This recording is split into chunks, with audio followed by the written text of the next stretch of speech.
We want to thank our guest for bringing the Halloween candy to the set.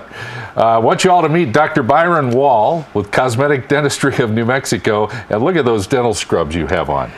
Check those out. Well, you know, Halloween is just a lot of fun, isn't it? I mean, especially if you're a kid, but if you're a kid that never quite grew up, it's really a great time. It's great to have you on. I've known you many years, and you always present the dental profession in a very fun way. Well, thank you. Thank you. You know, dentistry should be a great thing. There shouldn't be fear. There shouldn't be discomfort. It should just be about looking good, having good health, and feeling great. So I absolutely love the opportunity to talk about it. Yeah. And you guys do a lot for the community, too. That's actually how I discovered your cosmetic dentistry. So very good. Very good.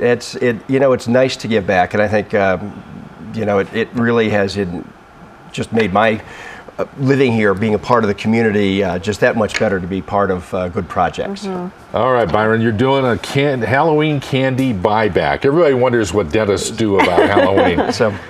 Well, and here's what we do. On the 2 days, the Friday and Saturday after Halloween, we'll go ahead and buy back candy from kids 14 and under.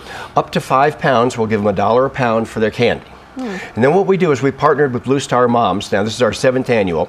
Blue Star Moms packages, just before the holidays, they package up hundreds of boxes to ship to our troops. And so what they do is they get a lot of good stuff, nutritious stuff, and things that the soldiers need, and they use the candy kind of as packing peanuts, if you will, around the edge. Oh, that's nice. So they get a nice sweet treat to, you know, those guys, they don't get much of a treat over there. No. And so this is really kind of something special. They look forward to it, and that's just a little added bonus. It also very much makes the kids feel like they're doing something that they can contribute. That they do have something that kind of reminds us about what the troops are doing. Yeah, and that's such a great idea, but I'm just thinking as a kid. So if I have to give up my candy, do I get anything in return? Well, like I say, you get that $1 a pound. Okay. And that's pretty good. Because look at it this way. The most fun part is the dressing up and the running around figuring out how to strategize, get the best candy. Oh, they've got Snickers over there, whatever it is, right? You know, whatever your hot buttons are. And when you get home, you eat some candy, have a great time. I encourage parents, just enjoy that night. Don't worry about it too much. Good brushing, lots of water afterwards. But over the next day, sort it a little bit. Say, you know, I'd really like to hang on to these couple things. These, not so much. They're just bad for my teeth, and sugar's not really that good for me anyway.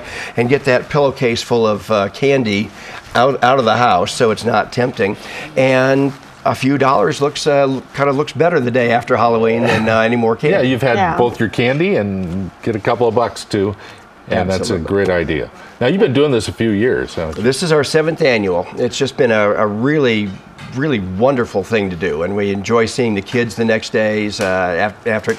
We also give them toothbrush. By the way, when we pack up those boxes for the troops, hundreds of toothbrushes, toothpaste, and dental floss go in them as well. It's the little things that mean a lot. So we're a big believer in enjoy that treat, but go ahead and brush your teeth afterwards.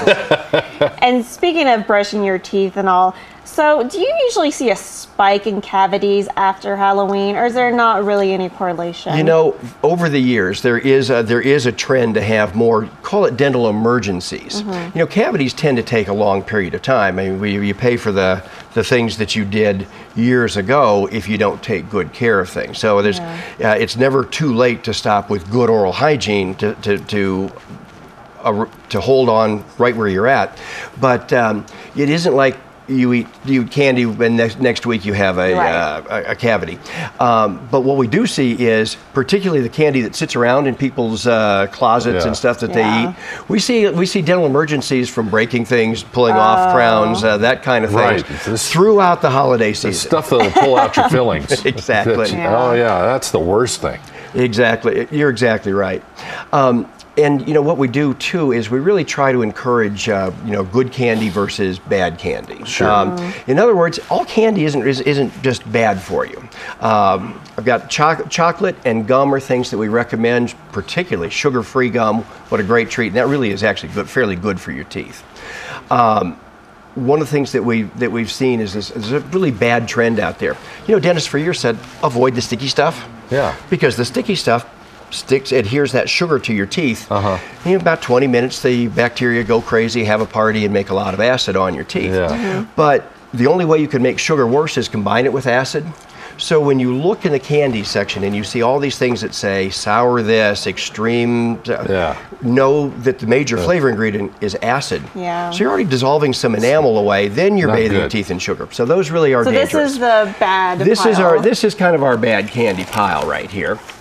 And most everything, the way these candies are marketed is typically how sour they are or how extreme they are. And all you have to do is flip it over, and if the first couple ingredients say malic acid, citric acid, anything that's an acid, just say no. Just